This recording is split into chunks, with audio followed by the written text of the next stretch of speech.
friends, my name is Achal Sharma from Doraemon Labs, and we are discussing today a very big problem about DevOps.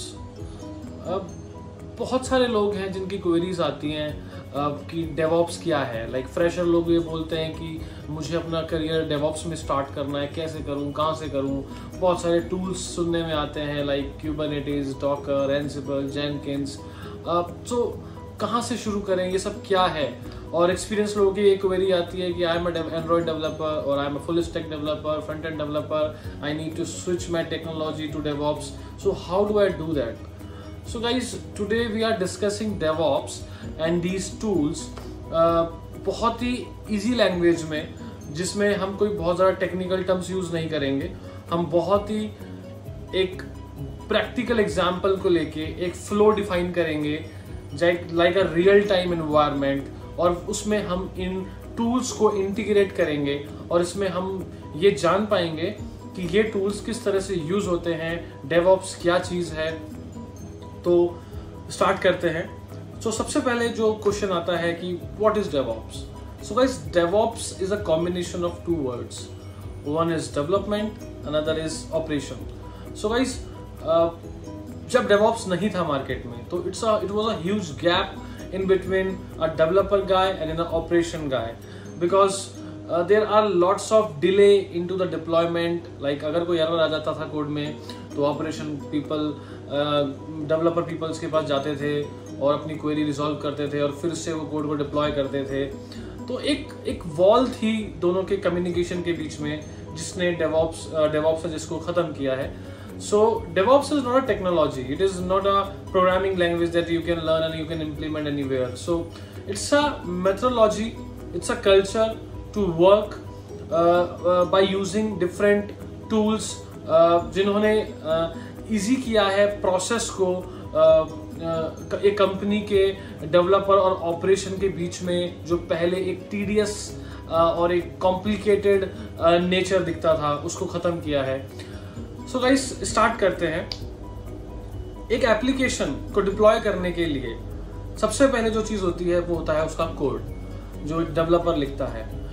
फिर उसके बाद उसकी testing होती है, उसका एक बिल्ड होता है, उस बिल्ड को फिर एक पर्टिकुलर सर्वर के ऊपर डिप्लॉय किया जाता है।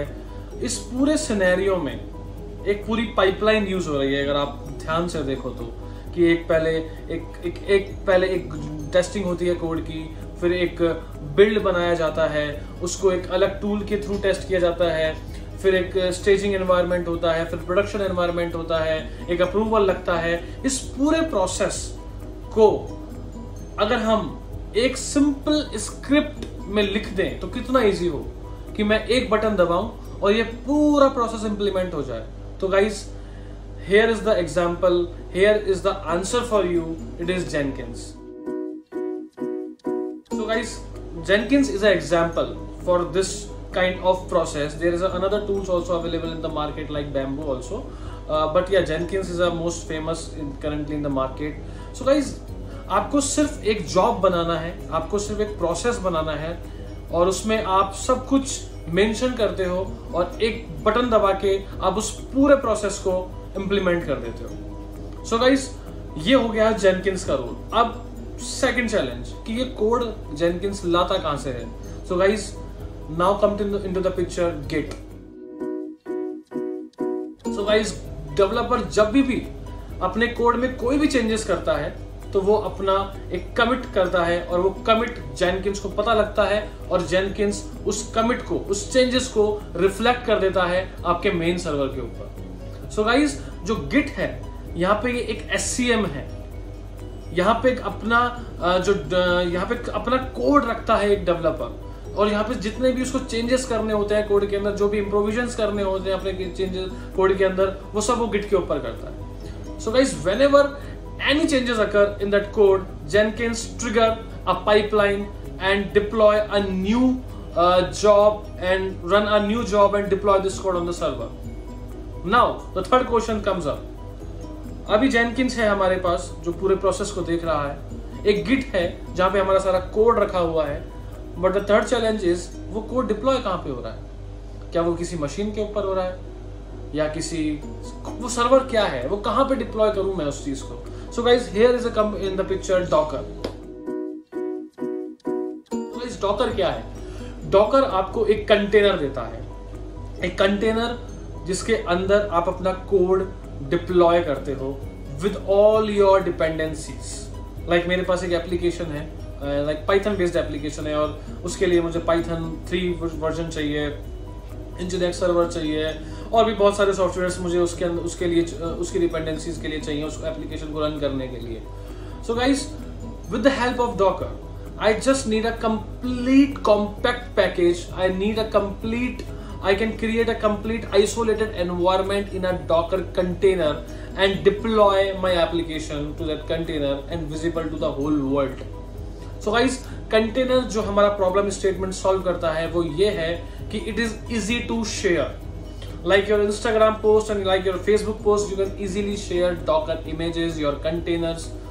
You can put your Docker. What is Docker images? The Docker images is like you install lot of many software in a particular container, and you can make a snapshot from it, and whenever you want you can use this snapshot. So Docker ने एक और problem solve करी है। Like बहुत सारे लोग ये बोलते हैं यार डेवलपर और एडमिन पीपल के बीच में एक हमेशा एक प्रॉब्लम रहती है कि यार ये कोड मेरे सर्वर पे चल रहा था बट प्रोडक्शन सर्वर पे क्यों नहीं चल रहा है, क्योंकि एनवायरनमेंट चेंज होने से कभी कभी बहुत बार मोस्ट ऑफ द टाइम चीज़ें रन नहीं होती हैं। तो गाइस कंटेनर ने एक ये प्रॉब्लम भी सॉर्ट की है। एक कंटेनर के अंदर एक कंप्लीटली आइसोलेट एनवायरनमेंट होता है जिसको आप किसी भी मशीन पे किसी भी तरह के सर्वर पे आप उसको रन कर सकते हो। Now guys we have Jenkins, we have Git, we have Docker. अब द प्रॉब्लम जो आती है वो है कि मैंने एप्लीकेशन तो डिप्लॉय कर दी है कंटेनर्स के अंदर। Now hundreds of thousands of containers are running in my servers, but how do I manage it? मैं उसको मैनेज कैसे करूंगा? क्या मुझे एक एक कंटेनर्स को देखना पड़ेगा? This is impractical, this is not a solution. Guys orchestration comes into the picture. So what is orchestration? Guys with the help of orchestration हम बहुत सारे कंटेनर्स को मैनेज करते हैं। So it's like a master and node architecture, जिसमें एक master होता है और बहुत सारे वर्कर नोड्स को वो मैनेज करता है। जब hundreds of thousands of containers को मैनेज करने की बात आती है तो there are multiple tools available in the market. The most famous tools are Docker Swarm and Kubernetes. लेकिन Docker Swarm इतना पावरफुल नहीं है जितना Kubernetes है। Kubernetes implemented by the Google। अगर 20 और 50 और 100 कंटेनर्स को अगर आपको मैनेज करना है तो Docker Swarm is a good option, but अगर thousands of कंटेनर्स को अगर आपको मैनेज करना है, बहुत ज़्यादा हाई स्केलेबिलिटी है, बहुत ज़्यादा स्केल अप और स्केल डाउन होता है आपका traffic, though I think Kubernetes is the best option because Kubernetes is much powerful than the Docker Swarm. So with the help of Docker Kubernetes, you can manage your thousands of containers. Whenever traffic comes up, then it will scale your containers. Whenever the traffic is slow down, then it will remove your containers and it will optimize your architecture. It will save your cost also. So now guys, we have Jenkins, we have Git, we have Docker containers, we have Kubernetes. Now guys, now my servers are running, thousands of servers are running. I can manage it using the Kubernetes, but I need resources for that. Like my one machine consumed by Jenkins, one other machines consumes by Git server, one other machines consumed by the Kubernetes cluster, and my thousands of containers are running.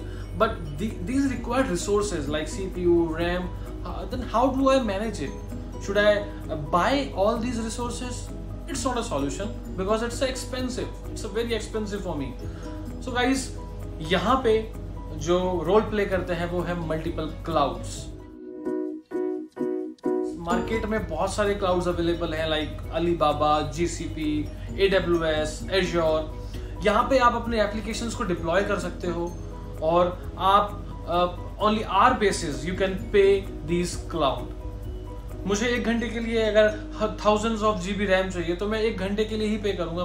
Why should I buy it? So guys, now in today world, cloud play a very crucial role in any organization because it stores your lots of data, it saves your lots of cost, and it always take care of your application, your deployment. It will not let your application down if you are managing it properly. There are lots of services that these clouds you provided, like Kubernetes services they are provide you, Jenkins services they are provide you. So in services में आपको ये servers को बनाने की जरूरत नहीं है. आप बस वहाँ पे उन सर्विसेज पे जाओ, अपनी एप्लीकेशंस को कॉन्फ़िगर करो, उन पे डिप्लॉय करो, और these called a managed service by all these clouds. So now guys, मेरे पास Jenkins आ गया जिससे मैं पूरे प्रोसेस को इम्प्लीमेंट कर पा रहा हूँ, मेरी एप्लीकेशन को डिप्लॉय कर पा रहा हूँ. मेरे पास गिट है जहाँ पे मैं अपना कोड मैनेज कर पा रहा हूँ. मेरे पास कंटेनर्स है जहाँ पे मैं अपनी एप्लीकेशन को डिप्लॉय कर पा रहा हूँ. मेरे पास क्यूबरनेटिस है जिनसे मैं इन सारे कंटेनर्स को मैनेज कर पा रहा हूँ. मेरे पास क्लाउड है जहाँ पे मुझे रिसोर्सेज बाय करने की जरूरत नहीं है, मैं आर्ली बेसिस पे उनको पे कर रहा हूँ और ये पूरा इंफ्रा मैं वहाँ पे ले जाके डिप्लॉय कर रहा हूँ. लेकिन अगर मुझे एक पूरा ऐसा ही आर्किटेक्चर फिर से बनाना है, सो गाइस, क्या मुझे ये प्रोसेस फिर से फॉलो करना पड़ेगा? मुझे फिर से जेनकिन सर्वर, फिर से क्यूबरनेटिस, फिर से डॉकर, फिर से थाउजेंड्स ऑफ कंटेनर्स, ये सब चीजें मुझे फिर से कॉन्फ़िगर करनी पड़ेंगी? Absolutely not. Now guys, Terraform comes into the picture. Terraform is a tool which create whole infra for you. Guys, you only need to write TF files. So guys, .tf files are supported by the Terraform. और आपको कुछ नहीं करना, आपको सिर्फ उनके modules को use करके आपको क्या इंफ्रा बनाना है उन फाइल्स के अंदर लिखना है, और जब भी आपको उस इंफ्रा को बनाना है आपको सिर्फ वो फाइल्स रन करनी है और वो पूरा इंफ्रा एक पर्टिकुलर क्लाउड के ऊपर जाके डिप्लॉय हो जाएगा. So guys, this is the power of Terraform, जहाँ पे आपको पूरा 1 दिन या 2 दिन भी लग सकते थे, उसके बाद भी आपको इश्यूज फेस करने पड़ सकते थे. अगर आप सब कुछ खुद से फिर से करते, वहाँ Terraform आपको विद इन 15 और 20 मिनट्स आपका पूरा इंफ्रा बना सकता है और 15 और 20 मिनट्स पूरा इंफ्रा डिलीट भी कर सकता है with a single command. So guys, this is the power of Terraform. Now मेरे पास सब कुछ आ गया जिसके लिए मैं अपनी एप्लीकेशंस को डिप्लॉय कर सकता हूँ, पूरे वर्ल्ड में चला सकता हूँ, और मैं अपने रिसोर्सेज को बहुत इजीली मैनेज भी कर सकता हूँ. So guys, now I have all the required tools. I have Jenkins, Kubernetes, Docker, Terraform, cloud, जहाँ से मैं अपनी पूरी एप्लीकेशन को मैनेज कर सकता हूँ और सारे ट्रैफिक को मैनेज कर सकता हूँ. लेकिन स्टिल बहुत सारी चीज़ें अभी इस प्रोसेस में बहुत ज़्यादा मैनुअल हैं. लाइक बहुत सारे सर्वर्स के ऊपर मुझे बहुत सारी चीज़ें खुद से इंस्टॉल करनी पड़ सकती हैं. लाइक अगर मुझे जेनकिन सर्वर खुद की मशीन पे चलाना है तो मुझे जेनकिन सर्वर पूरा कॉन्फ़िगर करना पड़ेगा. मुझे क्यूबरनेटिस अगर खुद के सर्वर पे चलाना है तो मुझे पूरा एक मशीन पे पूरा क्यूबरनेटिस इम्प्लीमेंट करना पड़ेगा. सो गाइस, मैं नहीं चाहता कि बार बार मुझे ये प्रोसेस करना पड़े. So guys, now Ansible comes into the picture. So guys, Ansible is an agentless tool which works on the configuration management. So guys, Ansible आपके लिए रिमोट लोकेशंस पे जाके सॉफ्टवेयर को इंस्टॉल करता है, सॉफ्टवेयर को अपडेट करता है, और whatever the thing that you want into the remote location, Ansible will do that for you. Suppose I have machine 1, machine 2, machine 3. I want to install 3 softwares on machine 1, 3 different softwares on machine 2, and all these 6 softwares on machine 3. So guys, I just need to maintain an inventory file. उस inventory file में मैं just ये बताऊंगा कि इस IP पे जाके आप ये टास्क परफॉर्म कर दो, और मुझे Ansible के अंदर सिर्फ एक YML फॉर्मेट में प्लेबुक लिखनी है और मेरे बिहाफ पे Ansible खुद कर देगा. तो मुझे सिर्फ एक कमांड चलानी है Ansible की और सारे सॉफ्टवेयर्स एक उन पर्टिकुलर मशीन्स पे जाके इंस्टॉल हो जाएंगे. So this is the beauty of Ansible. There are some competitors available in the market of Ansible like Puppet or Chef. Now, this is the flow of full DevOps. Now there are lots of thing that you can integrate in this whole infra. जैसे आप monitoring कर सकते हो, आपके जितने भी containers चल रहे हैं, आपकी जितनी भी मशीन्स चल रही हैं, आप उनकी हेल्थ मॉनिटर कर सकते हो। तो उसके लिए मार्केट में टूल्स अवेलेबल हैं लाइक प्रोमीथेसिस, ग्रिफाना, जिनकी हेल्प से आप इन सब की, आपके इस पूरे इंफ्रा की आप मॉनिटरिंग कर सकते हो। अगर आपको टेस्टिंग करना है आपके कोड की, तो आप सोनार क्यूब की हेल्प से भी इसकी टेस्टिंग कर सकते हो आपके कोड की। So guys, this is how all these tools are integrate and work together. तो गाइज, मेरा यही मोटिव था आज कि आपको ये सब चीजें समझ में आए, ये सब चीजें आपको थोड़ा सा क्लियर हो, क्योंकि बहुत बार ऐसा होता है कि जिन्होंने डेवॉप्स के बारे में पहले नहीं सुना होता है या सिर्फ नाम सुना होता है, उनको वो टेक्निकल टर्म समझ में नहीं आती हैं जहाँ पे हम सुनते हैं उनके एक्सप्लेनेशंस के बारे में।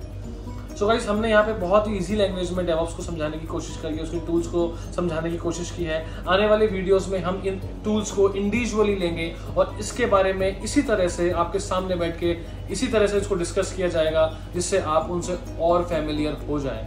गाइस, डॉक्यूमेंट्स तो आपको नेट पे भी बहुत मिल जाएंगे पढ़ने के लिए, लेकिन एक अच्छी अंडरस्टैंडिंग एक बहुत जरूरी है किसी भी टूल को और किसी भी टेक्नोलॉजी को समझने के लिए। Thank you. And if you want to learn about these tools, join Dorman Labs. Dorman Labs, a perfect DevOps partner.